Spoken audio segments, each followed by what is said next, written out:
Welcome to Raging Moderates. Jess and I are just thrilled to have the one and only Jon Favreau, co-host of Pod Save America, here with us. Jon, you've been on the front lines of Democratic, or I should say, I'm going to speak about Jon in the third person because he's very important. Jon has been on the front lines of Democratic strategy and has seen plenty of political shifts. So given the outcome of the election, we thought he'd be just a great go-to in terms of trying to contextualize what's going on here and just help us Help process ourselves. Yeah, that's right. Help me. There we go.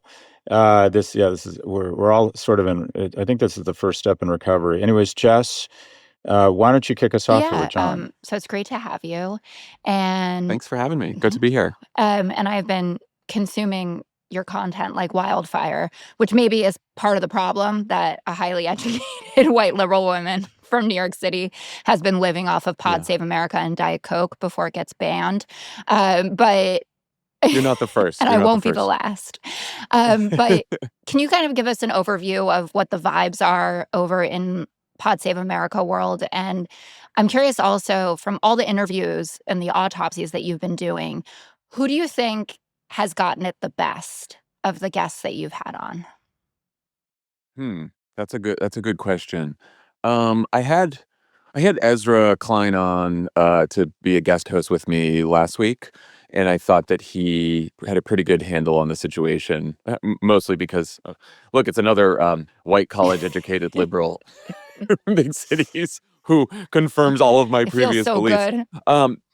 I'm more of a I try to look at the data, and one challenge we have is all the really good data that you can actually look at all the different demographic groups. That doesn't come for another couple months, and Catalyst and Pew do that. But you can start looking at county by county results, and you can look at exit polls for like broad attitudinal shifts, and if as long as you don't go by break it down into small demographic groups.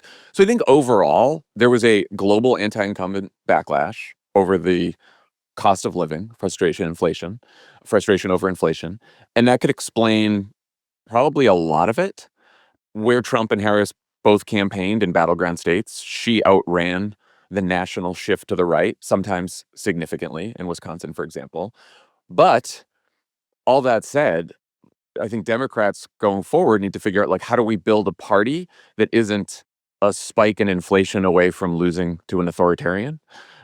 Because we have been not only polarized, but pretty evenly divided and polarized in the electorate for some time now. And I think if Democrats want to not just continue to be a coin flip away from losing, then, we got to take stock of what went wrong. And I think there's a lot of different explanations once you get beyond cost of living. I think there's also frustration over immigration. There's sort of a hangover from the pandemic, right? Like a sort of a malaise that it's taken hold here in the United States, but also all over the world, and that has led to all sorts of disorder, especially in cities. And I think that we also have a communications challenge in that, if you look at polls about news consumption, you see that, people who read the New York Times, who listen to podcasts, who consume a lot of media, Harris won those voters by a large margin.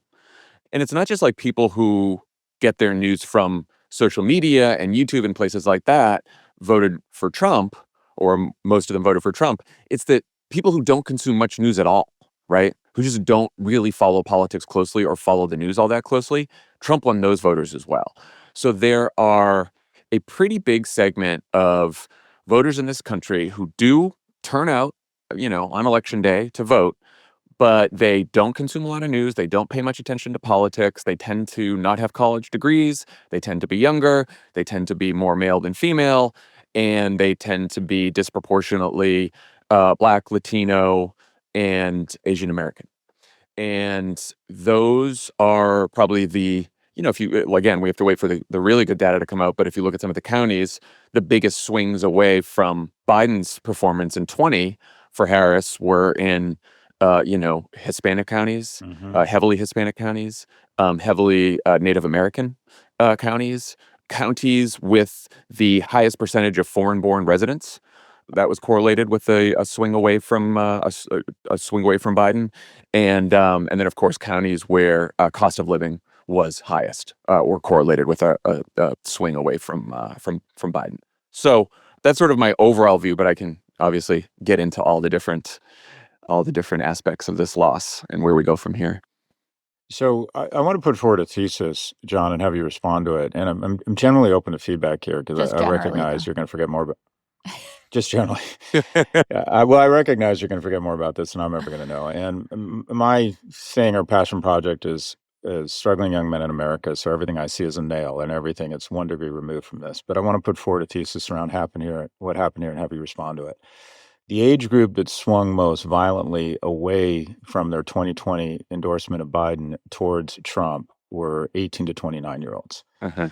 And generally speaking, for the first time in our history, someone at the age of 30 isn't doing as well as his or her parents. I see that as the epicenter of this earthquake, and that the fault line, if you will, was masculinity. Specifically, young men are doing so poorly that we still have this phenomenon in America where their girlfriends, mothers, and wives will vote for what they see as good or bad for their partner. And young men have fallen further faster than any demographic group in America, 4 times as likely to kill themselves, 3 times as likely to be addicted, 12 times as likely to be incarcerated. And then the other age group that swung most violently towards Trump was 45 to 64-year-olds. And I describe this loosely, and this is pure speculation, as their mothers. And when your son is in the basement vaping and playing video games, territorial sovereignty in the Ukraine or trans rights takes a distant back seat. So my thesis is the following. This was about failing young men and a view that if my son is failing or my kids are not doing well, I don't want change. I want disruption. And whoever brings that level of chaos or disruption, I will vote for, because I am so upset about this first time scenario where my kids aren't doing as well as me. Your thoughts? I think there's definitely something to that. I've talked to a lot of the same people you have for either Pod Save America or my other podcast offline, which you've been on, which is all about what the internet's doing and what being on social media is doing to our world. Spoiler, nothing great. But I do think that there's a couple things to tease out here. One, there was also a swing among young women in the 18 to 29 group. Mm-hmm. So Mm-hmm. it's not just a masculinity problem, though clearly young men swung more than young women. I did focus groups around the midterms, and I watched a lot of focus groups over this last couple of years. And what struck me when I talked to young people, when I saw young people in the focus groups, was sort of the gap between what young voters who are swing voters in focus groups feel are the main problems in their lives and with politics versus the young people you see on Twitter or on social media, right? And so I went into a lot of these groups thinking that they were going to talk about climate change and the war in Gaza and a lot of the other topics that we see debated all the time. And cost of living was by far the number one issue that every single young person of every race all over the country brought up all the time. And specifically, it was around housing or rent. They thought, I'm never going to be able to move out of my parents' house, or I'm never going to be able to move out of this group house where I have all these roommates, and I'm worried that I'm not going to be able to get a job that actually supports a family. Or I was talking to John Della Volpe, who is a Democratic pollster who really specializes in the youth vote. And he said the number of young people in focus groups he spoke to who had college degrees and a job and were still homeless, like shocked him. And so I think that there's absolutely, and look, I don't want to say that it's just financial or economic related, because I think obviously, the general disorder or the feeling of, like you talked about the mothers who have their sons in the basements and then they're sort of alienated and isolated. I think that all plays into it. It's tougher to tease out in the data, but yeah, I think there's definitely a problem. I think this younger generation it's different than, I'm a millennial. It's different than what we dealt with, right? Which is after the economic crisis in 2009, that was more about like, how are we going to find a job, right? And because it was mostly about job loss.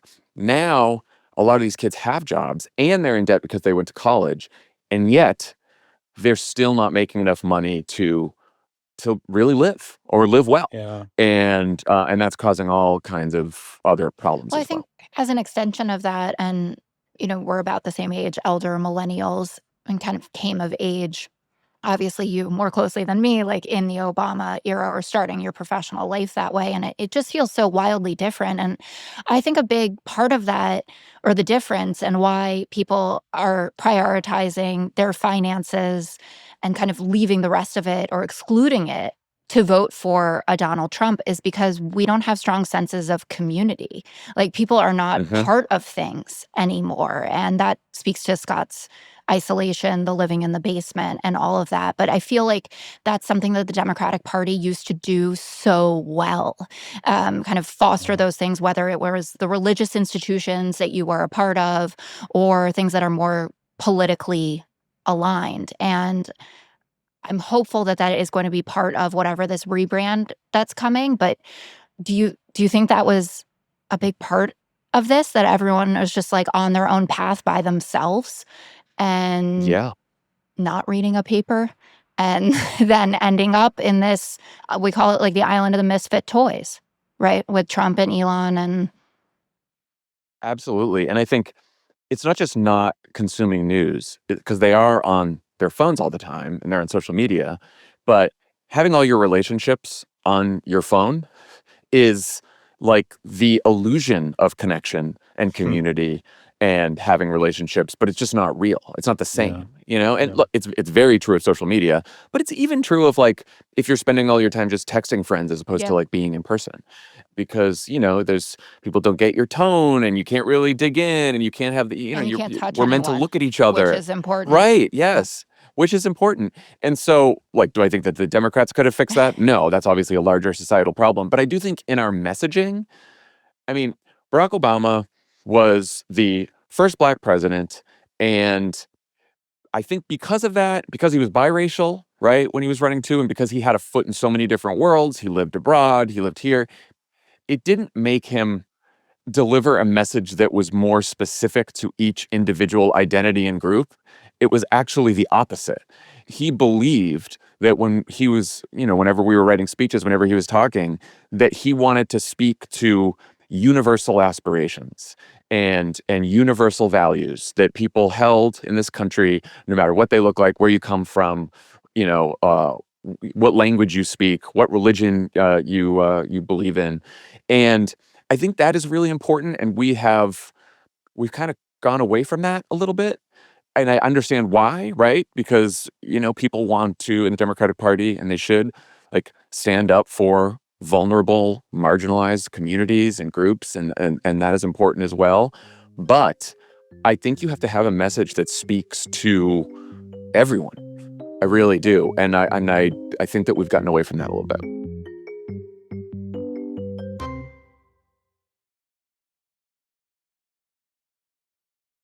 A guy who has been found liable for rape, a convicted felon, won 7 of 7 swing states and pretty much increased his voter percentage across almost every demographic group and across almost every region. And my fear is that a crisis is a terrible thing to waste, and we're not taking this seriously enough.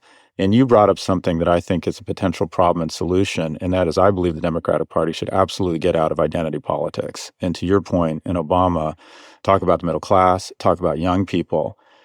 But when you have a website that says who we serve and it lists 16 demographic groups that encompass 76% of the population, you're not advancing the rights of 76% of the population. You're discriminating against the 24%.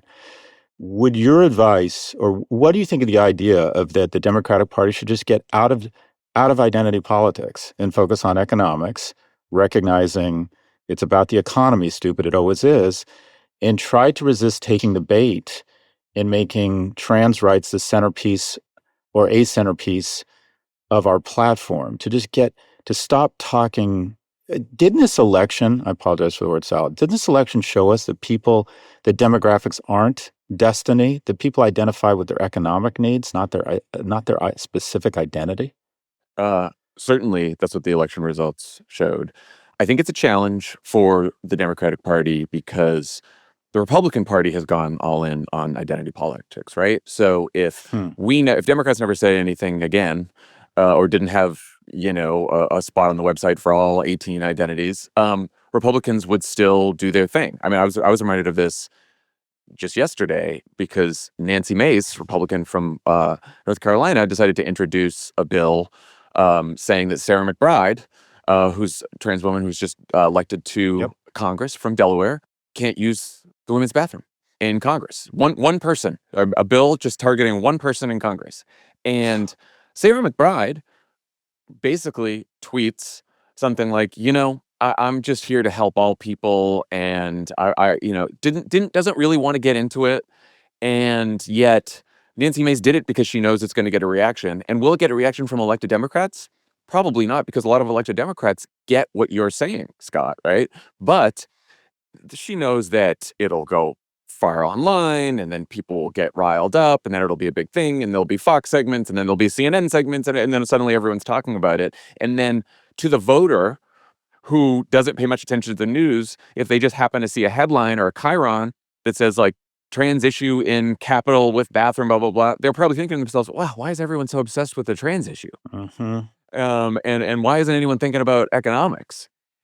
But when you see how it started, you're like, well, what are Democrats supposed to do about that? And I'm not saying that we don't have agency here and that we should just sit back and do nothing. All I'm saying is that it is a complicated issue to sort of command and direct attention in this information environment, which is so, it's not just fractured anymore. It's like atomized, right? Everyone has their own, personal algorithmic drip that they're getting. And so when the information environment's like that, it's just very, very difficult to draw people's attention to what you want to talk about, which is, I think, a big challenge the Democrats have to figure out. Yeah, I mean, that was the crux of the New York Times piece from the weekend that we both liked, and then people really didn't like us for liking, that Adam Gentleson wrote about saying no to special interests. And I actually think the Sarah McBride example is a perfect encapsulation of this, because people are on the side of dignity. They are not on the side of things that they think are absurd, like Leah Thomas competing against women in swimming. And I noticed, and working in a conservative media environment, that Kamala Harris, whose refusal to play the identity politics game ended up hurting her. I think Blueprint has it like 83% of late deciders thought that she was for trans surgeries for undocumented people in prisons, and that they, them versus you ad really clinched this for them. And I, embarrassed to say, I thought it was a stupid strategy, that they were spending the most on trans ads versus the economy. But I ended up with egg on my face and having to deal with this for 4 years.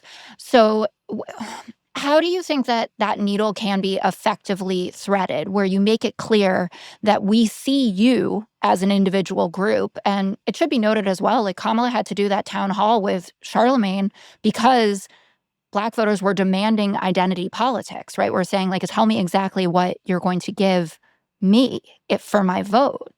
So how do we do that? And how do we rebuild the coalition, the Obama coalition, plus Liz Cheney? Because I think that did alienate people. So there's a Sorry. lot there. It was like 80 questions. No, that's good. I'm just trying. I want to make sure I get it all. I do think, just to your point about Black voters, I think there is a challenge to, like, I am a college-educated, elite white voter, right? I do not speak for non-college educated white voters in rural America. No one thinks that I would, right? I do think that most Black voters, most Latino voters out in the country aren't seeing their identity in the same way as college-educated, more elite, more Black voters and Latino voters. And I do think that the education divide, in some ways, is more salient than the racial divide. That's certainly true in the election results. So it is interesting about, like, and I think in Kamala when she did Charlemagne's show, she was like, well, look, this is an agenda for Black America, but really it's an agenda for all Americans, right? Like, she wanted to keep emphasizing that. The Jentleson op-ed is very interesting, partly because the reaction to the op-ed is precisely one of the challenges he raises, right? Which is that ad that everyone, I mean, it's like a shorthand to call it like the anti-trans ad. I believe if you took the gender affirming care part out of that ad completely, and you just said that Kamala Harris is for giving undocumented immigrants health care in prison, right? It still would have been Yeah. damaging. The damaging part of that ad was not necessarily the trans part. It is the idea that Democrats are for special treatment for certain people and not for Mhm. you, and even if you're working hard. And I think she should have Yeah. rebutted that. I think that they should have responded to that.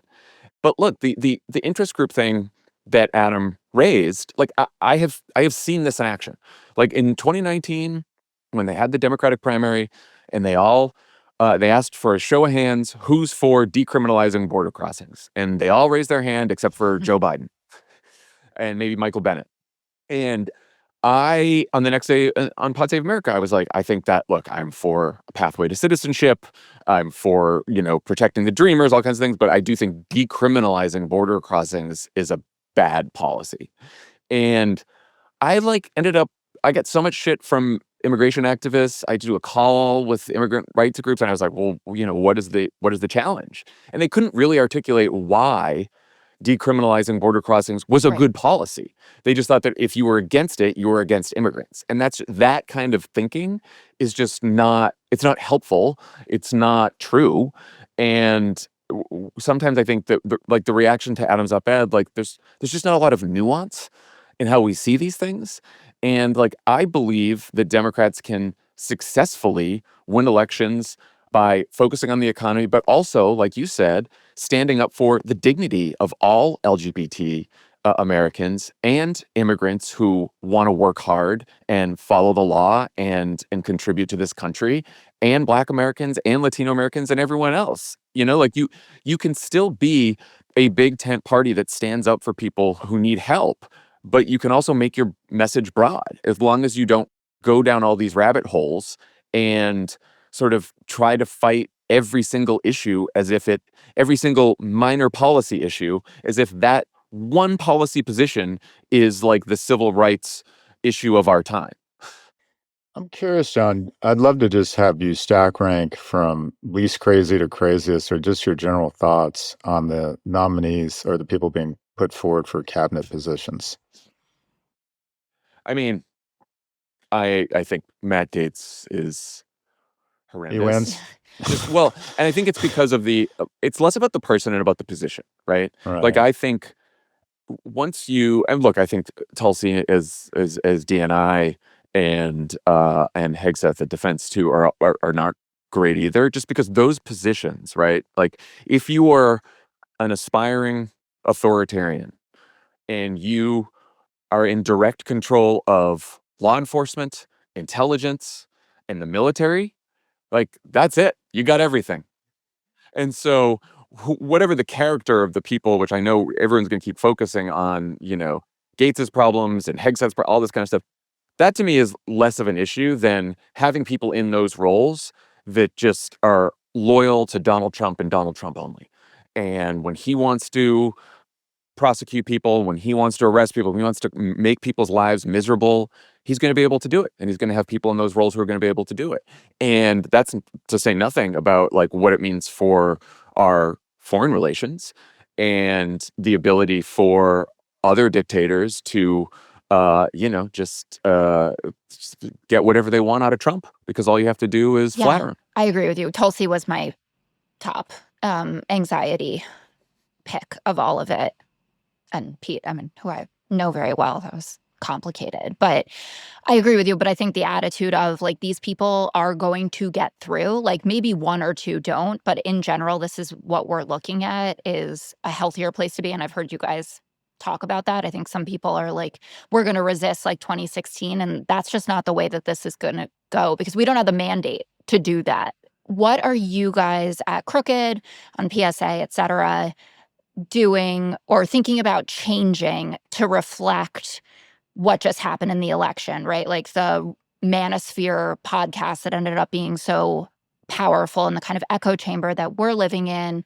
Like, are you guys toying with anything new, or just the way you approach your conversations, or you think like we can rebuild from the place that we are and everything's going to be fine? Because you guys are one of the most powerful voices on the left side of the spectrum by far, and you're dudes, which, Man, we're dudes. Yeah, it's finally the moment for Yeah, bros. you've guys finally, you've made it. Yeah, right. So thank God. I mean, it's just been waiting so long. Of course. No, we're thinking about that now. We yeah, haven't really had a chance to sit down and have a bunch of strategy meetings about this. But my instinct here is like, I just want.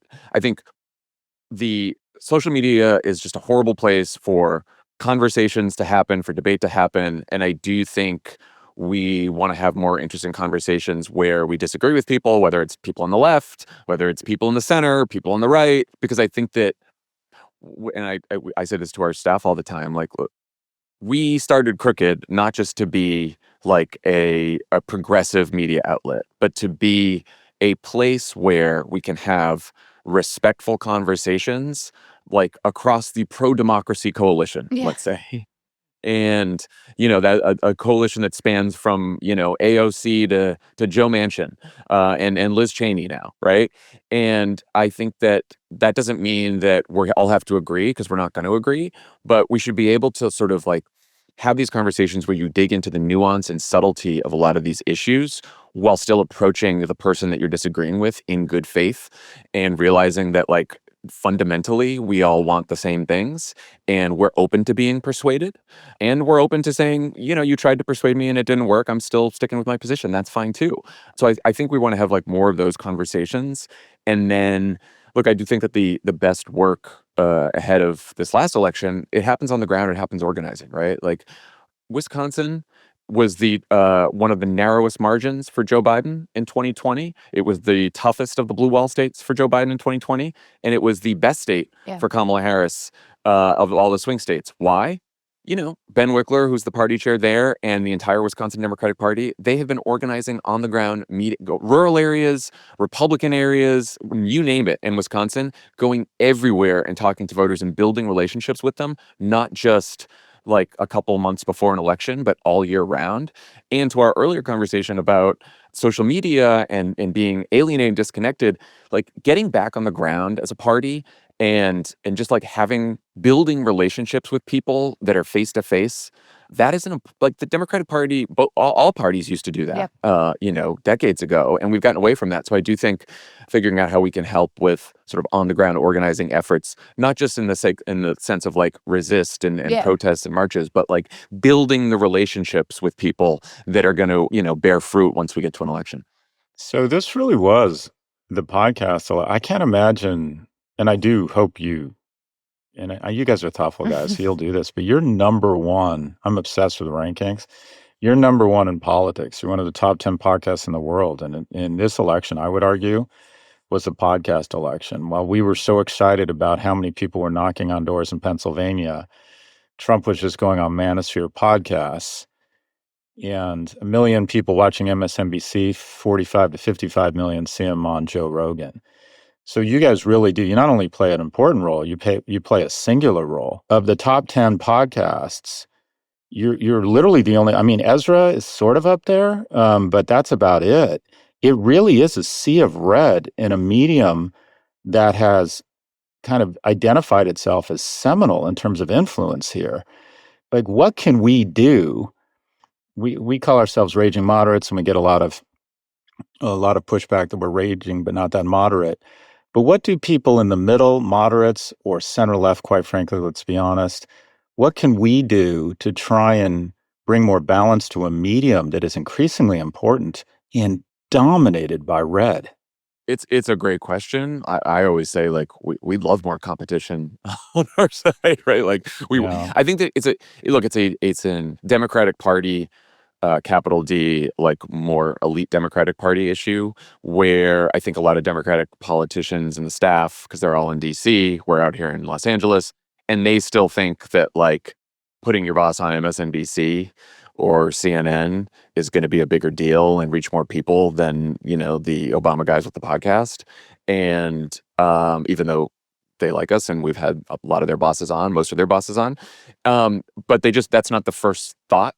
And so maybe, one takeaway from this election for a lot of folks in DC and Democrats who work on the Hill and work for Democratic politicians all over the country is like, either, everyone's always welcome on Pod Save America, but also like start other other people can start podcasts too that are center left. There are some like lefty podcasts. That's the other thing in the Democratic Party is that like we're certainly one of the only center left or Yeah. mainstream Democratic podcasts out there. There's you've got Hassan Piker on Twitch who's got a huge following, and a lot of the the Chapo guys, and there's a lot of like lefty podcasts, but that is also sort of that's a limited audience on the far left, right? And so yeah, we want more competition, and more people should take podcasts as seriously as they do cable news.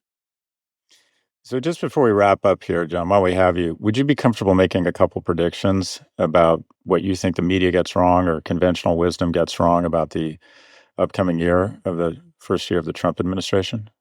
Hmm. I hesitate to make predictions because I'm always bad at it. Um, I don't know if what. Oh, I know. There has been I've seen this narrative that like, okay, the resistance is gone now and everyone's tired and everyone's no one cares anymore.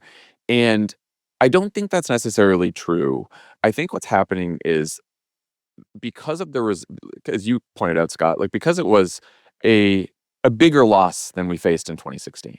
Hmm. I think that people are taking the time to reflect and strategize and not just react, because I think there's been a lot of just knee jerk reaction to Trump over the last 8 years. I've been part of that myself.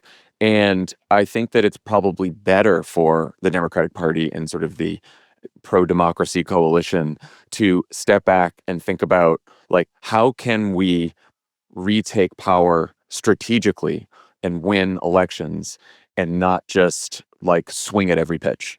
And so I think that work is going to start happening. And so I think that the reports of the death of the resistance are greatly Love exaggerated. it. Thank you so much, John, for joining us. It was a real thrill. John, you know what gives me hope? You know what gives me hope? What's that? Jon Favreau and Jess Tarlov, both incredibly smart, incredibly young, and most importantly, incredibly good looking. The only Democrats that have any influence have to be really good looking. The two of you give me hope.